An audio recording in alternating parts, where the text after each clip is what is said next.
Abah dan Abah.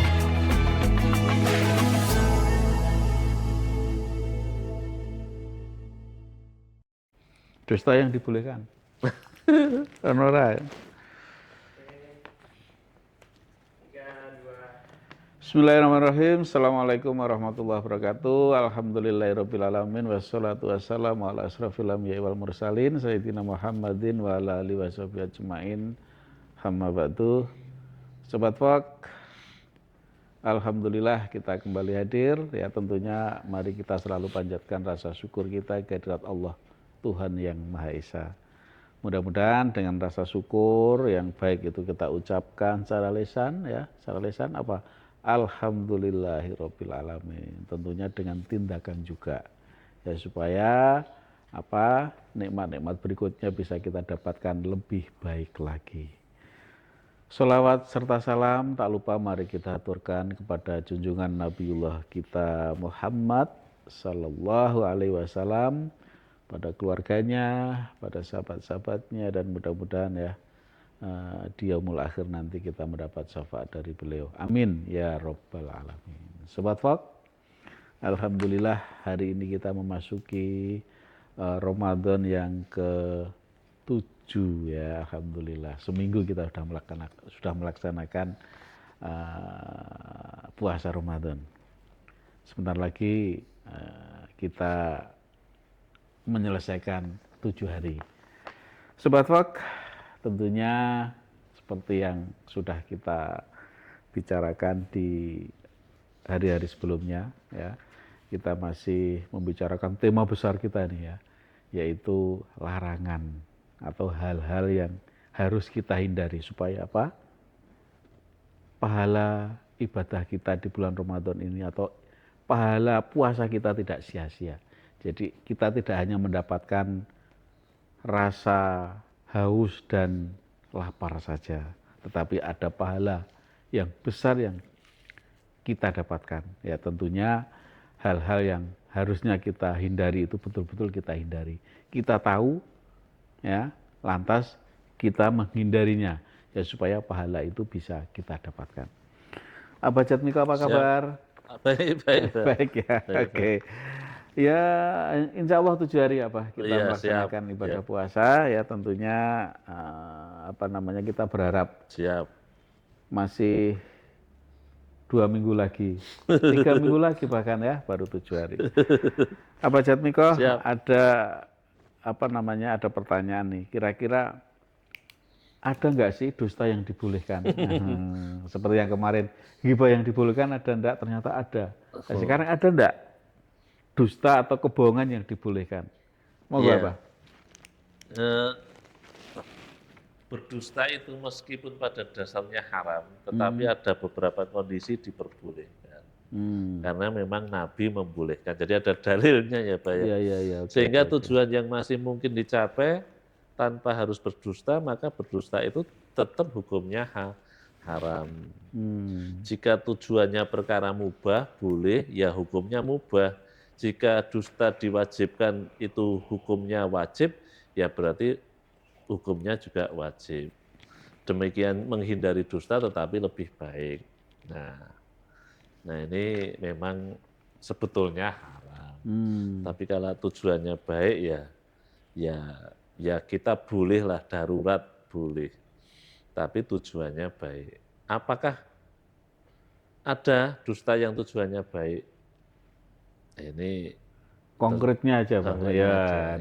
Laisal kadzabu, kata Nabi nih, tidak termasuk berdusta. Loh. Padahal dusta. Padahal dusta. Alladzi yuslihu bainan nas, yaitu ketika engkau mendamaikan manusia. Ada orang berselisih atau orang karena begini, gitu, Pak, ya. Karena begini, Pak. Biasanya orang yang berkonflik itu kan emosi, Pak. Ya. Sehingga dia keluar dari kebenaran. Tapi aslinya kalau kadang-kadang kalau mereka masih bersaudara, itu kalau dilihat hatinya ya sebetulnya nggak seneng untuk begitu. Tapi karena emosi, kemudian mereka cenderung untuk konflik. Maka di situ kemudian ditengahi. Jadi fayam mi khairan au yaqulu khairan. Lalu dia menyampaikan kebaikan atau pengucapan perkataan yang mendatangkan kebaikan. Aku tidak pernah mendengar beliau memberi keringanan dalam suatu masalah yang seharusnya orang-orang mengatakan itu dusta. Tetapi dalam 3 hal ini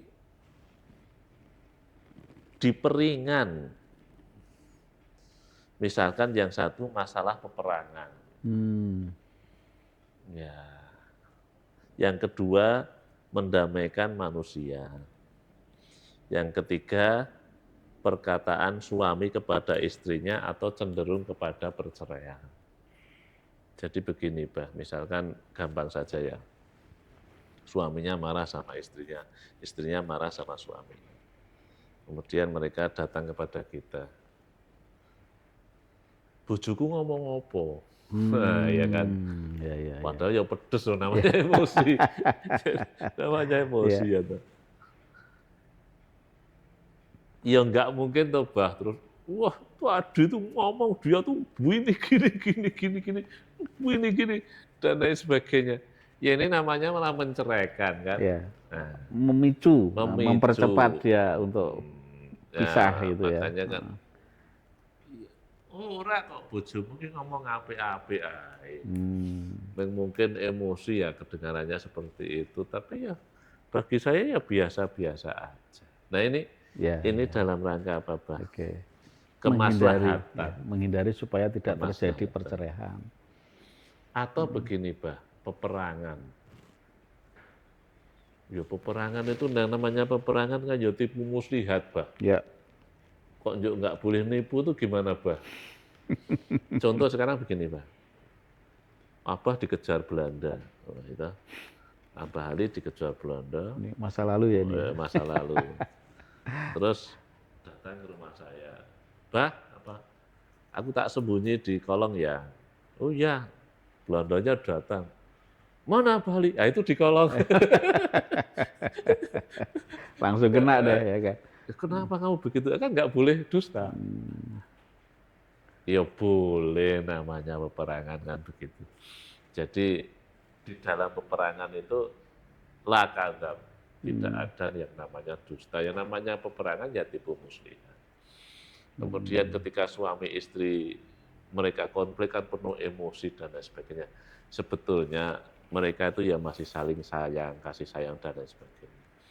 Makanya sebetulnya kita nggak dusta ya, hanya memperrendah nilai emosi itu supaya tidak terjadi tensi yang tinggi. Nah itu kata Nabi, dusta yang dibolehkan seperti itu tuh tidak dusta namanya. Jadi tidak semua apa namanya dusta itu. Ya, jadi ada 3 hal yang di situ tidak dusta. Yang pertama muslihat peperangan. Ya memang peperangan itu mau nipu, Bah. Ya. Kalau nggak nipu ya itu ada zaman tentara Muslim itu perang, saya dengar muslihatnya luar biasa. Jadi begini, waktu perang itu kan tentara dibagi 2, sisi kanan dan sisi kiri. Nah, kemudian panglima perang Islam itu pinter, Bah. Hari pertama itu perang. Kemudian hari kedua itu Khalid bin Walid itu ngomong, yang kiri pindah kanan, yang kanan pindah kiri. Sehingga musuh itu loh, kok orang baru lagi. Oh berarti umat Islam itu banyak banget. Padahal hanya teknik aja ya, hanya taktik teknik ya. saja. Taktik. Nah itu kan teknik mengelabui musuh ya. Dalam peperangan itu bukan dusta ya, bukan dusta. Ya. Kemudian mendamaikan manusia dalam hal mereka konflik antara suku ini dan suku ini, suku ini dan suku ini. Ngomong apa dia? Enggak ngomong apa-apa, mah bagus ngomongnya begini. Lah ini juga bukan dusta, karena dalam kemaslahatan. Kemudian tentu saja tentang suami istri, tentang sama anaknya dan lain sebagainya, karena dalam pengaruh emosi yang luar biasa, kita boleh-boleh saja untuk tidak mengatakan apa yang sebenarnya terjadi. Oke, terima kasih Pak Jatmiko. Jadi demikian Sobat Fok ya. Jadi ada beberapa hal, beberapa kondisi yang kita dibolehkan untuk berdusta. Tapi tidak semuanya. Jadi cuma 3 atau 4 hal tadi ya. 3 hal ya. 3 kondisi yang kita boleh berdusta. Baik Sobat Fok, mudah-mudahan bermanfaat. Kita akhiri, kurang lebihnya mohon maaf. Kami berdua ya, kita akhiri billahi taufiq wal hidayah. Wassalamualaikum warahmatullahi wabarakatuh.